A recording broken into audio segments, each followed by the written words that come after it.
वो ये है कि स्टूडेंट कहते हैं भाई ये हमारा पढ़ाई में दिल नहीं लगता। सबसे पहली वजह, ठीक है, स्टूडेंट कहते हैं कि हमारा पढ़ाई में दिल नहीं लगता। तो दिल लगाने के लिए भी वजह चाहिए होती है। Every happening have a reason. हर हैपनिंग के पीछे कोई ना कोई रीजन होती है, कोई ना कोई वजह होती है। जब तक आप वो वजह तलाश नहीं करते, आपका उस चीज में फोकस नहीं होता, आपका उस चीज में दिल नहीं करता। तो स्टूडेंट का ये बहुत बड़ा मेन इशू है। आप कह सकते हैं कि सबसे पहले तो स्टूडेंट कहता है कि मेरा दिल ही नहीं लगता पढ़ाई में। तो दिल लगाने के लिए क्या करें? सबसे पहले मैं यहाँ पे आपको एक स्टोरी सुनाऊंगी। वो ये है कि दो बच्चे थे, एक 7 साल का और एक 9 साल का। वो दोनों बेस्ट फ्रेंड थे। अब जाहिर है देखिए, एक 7 साल का बच्चा है, एक 9 साल का बच्चा है। जो 7 साल का बच्चा है वो उम्र में भी छोटा है, कद में भी छोटा है, उसका वजन भी कम है। उन दोनों की आपस में थी बड़ी दोस्ती। वो जहाँ पे भी जाते थे साथ जाते थे। उन्होंने कोई भी काम करना साथ मिलके करना, खेलना पीना खाना कूदना वो सारा मिलके उनका करना होता था। तो एक दफा ऐसा हुआ कि इस तरह वो खेलते खेलते खेलते वो अपने गांव से दूर निकल के बाहर, बहुत ज्यादा दूर वो निकल गए। तो उनको ना जाहिर है जब बंदा मुसलसल चले या खेले तो थकावट हो जाती है। उनको प्यास लगी। उन्होंने इर्द गिर्द ढूंढा कि कहीं पे पानी मिल जाए। ढूंढते रहे, आखिरकार उनको एक कुआं मिला। ठीक है, पहले जमाने में ऐसा होता था कि कुएं होते थे। अब आजकल की जो जनरेशन है उसको तो नहीं पता। पहले ऐसा होता था कि कुएं होते थे, वहां उसके अंदर डोल होता था, डोल के जरिए खींच के पानी बाहर निकालते थे। तो इस तरह वो कुएं पे पहुंचे। उस पे तो जो बड़ा बच्चा था 9 साल का, उसने कहा है छोटे बच्चे को, यार मैं पानी निकाल के देता हूँ, फिर पियेंगे मिलके। जैसे ही वो उन्होंने डोल पानी के अंदर डाला और वो पानी निकालने लगे, तो जो बड़ा बच्चा था वो पानी के अंदर गिर गया, कुएं के अंदर गिर गया। जैसे वो कुएं के अंदर गिरा तो जो बाहर वाला बच्चा था उसने चिल्लाना शुरू कर दिया, चीखना शुरू कर दिया कि बचाओ बचाओ मेरा दोस्त गिर गया। जो अंदर वाला बच्चा था वो भी हेल्प वो चिल्ला रहा था कि कोई मेरी मदद करो, कोई मुझे बाहर निकालो। तो उन्होंने, जो छोटा बच्चा बाहर था 7 साल का, उसने देखा इर्द गिर्द कोई बंदा उसको नजर नहीं आया। उसने भागकर हर तरफ देखने की कोशिश की कि कहीं कोई बंदा नजर आ जाए जो मेरी हेल्प करे, लेकिन उसको कोई बंदा नजर ना आया। फिर उसने क्या किया, उसने अल्लाह से खैर मांगी, या अल्लाह मेरे दोस्त को बचा ले। और उसने अपने दोस्त को कहा कि तुम ऐसा करो, तुम पानी के डोर को मजबूती से पकड़ो, मैं बाहर खींचता हूँ। तो जो उसका दोस्त था उसने कहा, यार देखो तुम मुझसे उम्र में भी छोटे हो, कद में भी छोटे हो, वजन में भी कम हो, तुम कैसे मुझे बाहर निकाल सकते हो? उसने कहा मैं कोशिश तो करता हूँ। फिर उसने क्या किया, वो शुरू हो गया। उसको 9 साल के बच्चे ने डोर को पकड़ा, 7 साल के बच्चे ने उसको निकालने की कोशिश की। तो बड़ा जोर लगाया, बड़ी मेहनत की, और आखिरकार क्या, आहिस्ता आहिस्ता रस्सी खींचते खींचते वो डोल के साथ बच्चा बाहर आया। अब देखिए यहाँ पे जो मेन बात है क्लियर हो गई कि वजह। अब अगर वैसे कोई और हालात होते तो वो जो 7 साल का बच्चा है वो सिर्फ पानी का डोल भी नहीं उठा सकता था।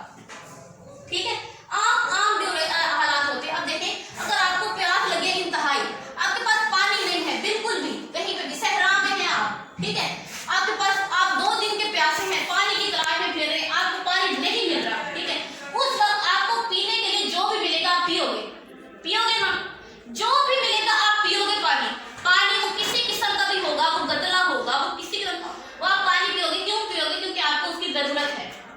ठीक है, तो इस तरह यहाँ पे देखिए, अब वो बच्चा वैसे कुछ ना कर सकता, लेकिन जब उस पे वक्त आया है, उसकी वजह बनी है कि उसने अपने दोस्त को निकालना था, तो उसने क्या किया, उसको निकाल दिए। ठीक है, एक चीज ये आ गई कि आपके पास पहले एक वजह होनी चाहिए कि आपने पढ़ना किस लिए है। ठीक है, उसके बाद आप स्टोरी को आगे लेकर जाते हैं। फिर क्या हुआ, फिर जब वो घर जाते हैं मिलके, तो वहां पे जाके जब वो अपने घर वालों को बताते हैं कि इस तरह हुआ कि एक गिर गया, दूसरे ने निकाला, बड़ी मेहनत की है, तो घर वालों ने तो इनकार कर दिया मानने से कि कैसे हो सकता है कि 7 साल का बच्चा 9 साल के बच्चे को कुएं से निकाल दे। वैसे अगर हम सोचे तो ये इम्पॉसिबल लगता है। ठीक है, तो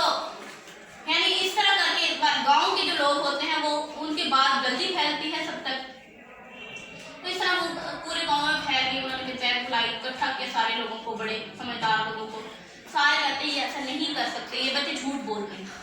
एक वहां पे बुजुर्ग था, उसने कहा कि वाकई बच्चों ने ऐसा किया होगा, और बच्चों ने ऐसा क्यों किया होगा, क्योंकि वहां पे उनके पास कोई ये कहने वाला नहीं था कि तुम नहीं कर सकते। उनके पास कोई ये कहने वाला नहीं था कि तुम छोटे हो, तुम नहीं कर सकते, इसीलिए उन्होंने कर दिखाया। देखिए बच्चे, जब आप किसी भी परेशानी में होते हो, तकलीफ में होते हो, या आपको स्टडी का कोई इश्यू होता है, तो आप हमेशा अपने आप को तसल्ली दें, अपने आप को कहें कि मैं कर सकता हूं, मैं कर सकती हूं, ठीक है? तो आप कर लेंगे।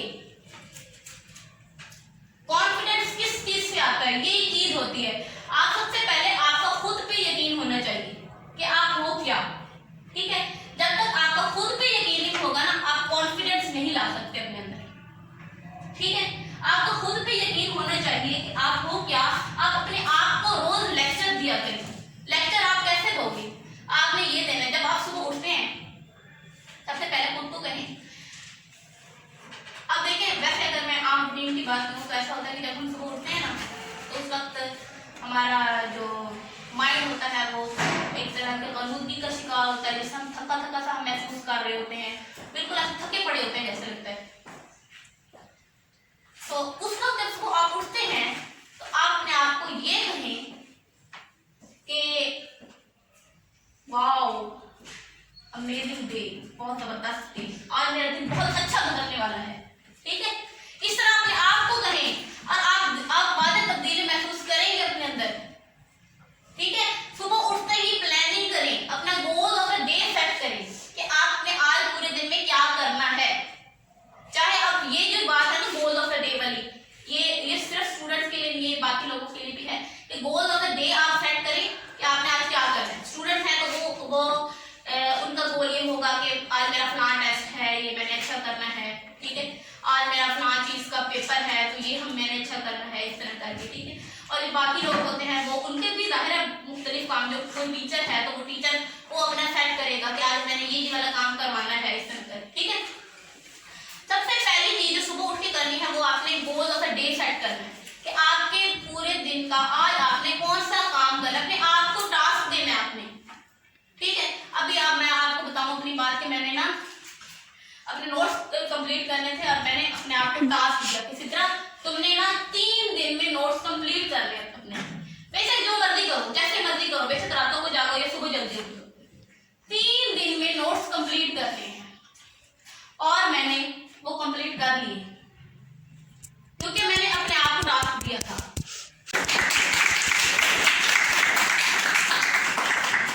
तो जब आप अपने आप को टास्क देते हो ना तो उसमें पता है क्या होता है, जब आपको कोई टास्क देता है कोई टीचर, पेरेंट्स या कोई और, ठीक है, तो वो आप काम नहीं करते या वो उसको आपको पछतावा नहीं होता, आपको शर्मिंदगी नहीं होती। लेकिन जब आप खुद को टास्क दे रहे होते हो ना, खुद के साथ प्रॉमिस कर रहे होते थे ये चीज हमने करनी है, तो जब आप वो चीज नहीं करेंगे ना खुद से शर्मिंदा हो जाएंगे आप लोग। आप खुद को आप उससे नजरें नहीं मिला सकेंगे कि यार ये मैंने क्या कर दिया, मैंने अपने से प्रॉमिस लिया है तो मैंने ये तो काम किया ही नहीं है, ठीक है? उसके बाद अगली चीज है फाइंड इन्वायरमेंट। आप अपनी स्टडी के लिए इन्वायरमेंट फाइंड करें कि कौन सी जगह आपके घर में ऐसी है जहाँ पे आप बैठ के कुछ सुकून होकर पढ़ सकते हैं, जहाँ पे आपको कोई तंग करने वाले ना हो, कोई शोर ना हो, ठीक है? जहाँ पे शोर हो वहां पे बैठने से ग्रेस करें, ठीक है? इसके अलावा वैसे मैथ जो है, मैथ एक ऐसा सब्जेक्ट है जिसमें आप वो म्यूजिक सुनते हुए भी आप कर सकते हैं। आप फैमिली गपशप का टाइम है उस वक्त आप मैथ स्टार्ट कर दें और मैथ करना शुरू कर दें, क्वेश्चन आपके होते चले जाएंगे। मैथ एक ऐसा सब्जेक्ट है, वाहिद सब्जेक्ट है, शायद एक कोई और ऐसा सब्जेक्ट हो, वैसे मैथ जो है ये सब्जेक्ट ऐसा है कि जब आप बैठे हुए हो क्राउड में उस वक्त आपको ज्यादा अच्छे तरीके से ये चीज आती है, ठीक है? उसके बाद हमारे पास अगली चीज है फोकस। हम फोकस नहीं कर पाते, हम जब काम कर रहे होते हैं ना तो हम क्या करते हैं, हमारा माइंड ऐसे होता है कि अच्छा मेरी बहन फलां काम कर रही है, भाई फलां काम कर रहा है, अम्मी ये कर रही है, अबू ये कर रहे हैं, ये सारी थिंकिंग होती है हमारे माइंड में, ठीक है? तो सबसे पहले आप क्या करें, फोकस करें अपनी चीज पे, ठीक है? जो आप पढ़ रहे हैं, आप एक टाइम में बहुत सारे काम मत करें। मोबाइल उठाकर देखा कि किसका मैसेज आया, ठीक है, उसके बाद मोबाइल रख दिया, आप एक से खाना भी खा रहे हो, ठीक है, ऐसे नहीं करना, मल्टीटास्किंग नहीं, ठीक है। जब आप मल्टीटास्किंग करना शुरू करते हो ना तो फिर वो आपको फोकस नहीं रहता। फोकस के लिए आपका एक वक्त में एक ही चीज की तरफ आपका ध्यान मुकम्मल होना चाहिए, ठीक है। उसके बाद है understand how you learn the best. ये सीखें कि आप किस तरीके से बेहतर सीख सकते हो, ये जानना है आपने। आप देखें कई बच्चे ऐसे होते हैं कि जो सबक याद करते हैं ना वो आहिस्ता आहिस्ता पढ़ते हैं बिल्कुल दिल में, ठीक है। कई बच्चे ऐसे होते हैं जो जोर से पढ़ रहे होते हैं, लाउडली फुल आवाज, पूरे घर को पता चलता है कि फलाना बंदा सबक याद कर रहा है, ठीक है। तो देखिए जो दिल में पढ़ा होता है ना वो एक दफा वो नजर के साथ ऐसे गुजारा होता है, उसकी नजर पड़ रही होती है, ठीक है। एक उसका माइंड पढ़ा होता है क्योंकि जुबान खामोश है या जुबान हिला भी रहा है, ऐसा पढ़ा है तो जुबान पढ़ रही है। दो तरीके से वो दिमाग के अंदर पहुंच रहा है, ठीक है। जो पढ़ता है लाउडली उसकी नजर भी पढ़ रही है, उसकी जुबान भी पढ़ रही है, ठीक है। और फिर जो जुबान पढ़ रही है वो आवाज कानों तक पहुंच रही है। तीन तरीके से वो दिमाग में पहुंच रहा है। एट अ टाइम एक चीज तीन तरीकों से दिमाग तक पहुंचेगी तो वो जगह कैसे नहीं होगी, वो अंदर ही सरायत कर जाती है बिल्कुल वो। और वो जो चीज जो लाउडली आप पढ़ेंगे फिर तीन तरीके से आप एक दफा वो सबक पढ़ा है, ठीक है, तीन दफा वो अंदर गया, ठीक है। फिर आपने दूसरी दफा पढ़ा है वो फिर तीन दफा गया, 6 हो गया, ठीक है। उसके बाद फिर किया भी तो वो 9 टाइम जो है वो आपके माइंड में जो चीज चली गई तो वो कैसे निकल सकती है, ठीक है। और एक और चीज कि हम पता क्या करते हैं, हम जब पढ़ रहे होते हैं ना तो बस आज का काम किया है फिर उस काम को छोड़ देते हैं, फिर अगले दिन का काम किया छोड़ देते हैं। जब हमारे पेपर होने लगते हैं ना तो उस वक्त हम परेशान बैठे थे कि इतना सिलेबस में कैसे करूँ, ठीक है। तो आपने ऐसे करना है कि एक दिन का काम किया, दूसरा तीसरा, एक वीक गुजर गया, उसके बाद वीकेंड पे आप उस चीज की सारे वीक की रिवीजन करें, ठीक है।